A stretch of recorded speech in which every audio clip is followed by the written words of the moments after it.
ఆ సాగులు పట్టణాన్ని అక్కడి నుంచి పెళ్లి చేసేసి బరువు ఆస్తులన్నీ చూసుకుంటామని అనుకోలేని సమయంలో మా అన్నదమ్ముడు కూడా కాలం చేసేసి ఒక యాక్సిడెంట్లో చనిపోయి అలాగే మేము దిక్కుమాలి వాళ్ళు అయిపోయాం. అయినప్పుడు కూడా నన్ను వదలలేదు.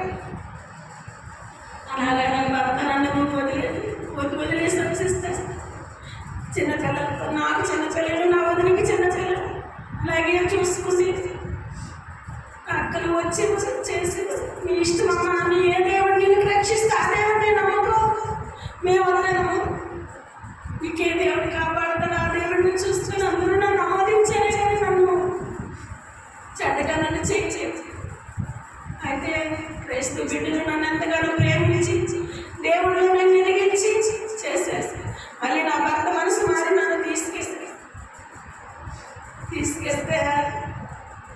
తీసుకెళ్ళిన తర్వాత కొన్నాళ్ళ వరకు బాగానే ఉన్నాడు. చెప్పుడు మాటలని నన్ను దేవుడిని కొలవాలని బైబిల్ వారేసి బైబిల్ వీధిలోకి తీసి నాన్న చెడ్డ మాట్లాడుకొని ఎవరి దగ్గరికి వెళ్తున్నావు, నువ్వు ఎక్కడికి వెళ్తున్నావు, నువ్వు ప్రార్థన పేరు పెట్టుకుని ఏం చేస్తున్నావు అనేవారు. దేవుడి విషయం వాళ్ళకి తెలియదు, ప్రార్థన ఎలాగ చేయాలో, వాక్యం ఎలా చెప్పాలి, దేవుడు నడిపే టైమే తెలియదు. ఇలాగే ఇలా వచ్చేసింది దేవుడు కాదు అని వాళ్ళకి తెలియదు. నాన్న మాట్లాడే అందరి మీద వాడికి ఇష్టం లేనప్పుడు నువ్వు ఎందుకు చేస్తాను అని కొన్నాళ్ళు వదిలేసి విగ్రహాలను మళ్ళీ చేశానే కానీ నా మనసు అంతాటే ఉండేది. అన్ని దేవుడి పేర్లు పెట్టేదాన్ని లాస్ట్లో నా తండ్రి నువ్వే అని, నీకు ఇష్టం లేకపోతే నా తండ్రి నాయన ఇవన్నీ దూరపరచు. నెల రహస్య ప్రార్థన చేస్తాను, నా భర్త వదిలేయమంటున్నాడు, మిమ్మల్ని వదిలేసి విగ్రహాలను చేయమంటున్నాను, ఈ క్షణమే నా భర్తను మార్చు అనేసి ప్రార్థన చేసిన ఆయన మారలేదు. విగ్రహాలను చేశాను, పూజలు నోములు వ్రతాలు చేశాను, ఎన్నో యాగాల యజ్ఞాలు కూడా చేశాను. ఆ సాధన ప్రాంతంలో చేశాను. ఒక్కొక్క పూజ చేస్తాను, ఒక్కొక్క గండం వచ్చింది, ఒక్కొక్క నింద వచ్చింది, ఒక్కొక్క కష్టం వచ్చింది. ఏ పూజలో నాకు లాభం రాలేదు, నేను నష్టాలే కనిపించింది. అలాగే వచ్చి నా కూతురికి పెళ్లి చేశాను. పెళ్లి చేయడం వల్ల హైదరాబాద్ వెళ్ళడం వల్ల ఆయన కూడా వెళ్ళిపోయారు. హారతి నువ్వురా అక్కడ కలవట్టింపులు ఉంది నా కాలేజీ పక్కనే, నువ్వు వస్తే నువ్వు మందిని కూడా వెళ్ళొచ్చిన వాళ్ళు ఆయనతో చెప్పి నన్ను తీసుకెళ్ళి మళ్ళీ దేవుడికి తిరగాలని చేశారు.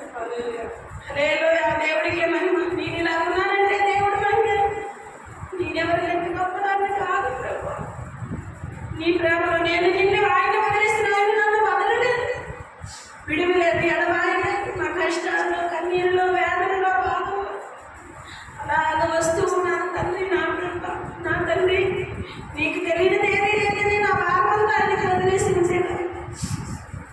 అప్పటికి కూడా నా తండ్రి నాయన పిల్లకి పెళ్లి చేశాను కానీ బిడ్డలు లేరు, భర్త మారలేదు, నా కన్నీరు ఆగలేదు, మోగం వేస్తే కన్నీరు జలజలా కారుతున్నాయి. అయినప్పుడు కూడా కథలు కార్యాలు చేస్తూనే ఉన్నారు నా పక్షాన్ని.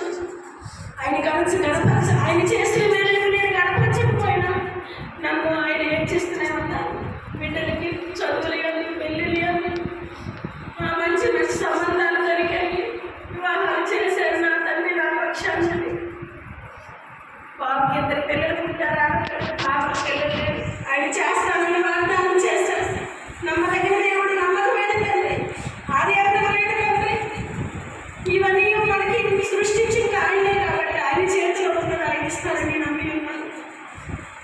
అది కాకుండా అనేకమైన మందిరాలు నా కోసం ప్రార్థన చేస్తున్నాను, అనేకమైన పరిశుద్ధులు, అనేకమైన సేవకులు, అనేకమైన భక్తులు నా కోసం నా కుటుంబం కోసం ప్రార్థన చేస్తున్నారు. వాళ్ళ వల్ల నేను ఇలా ఉన్నాను. నా భక్తి నా శక్తి కాదు, నా పరిశుద్ధ అస్సలు లేదు. అందరి ప్రార్థనలు ఆయన ఆలకించి నన్ను నా కుటుంబాన్ని నడిపిస్తూ వస్తారు. అందరి వల్ల ఆయన నేను ఎంతో రుణపడి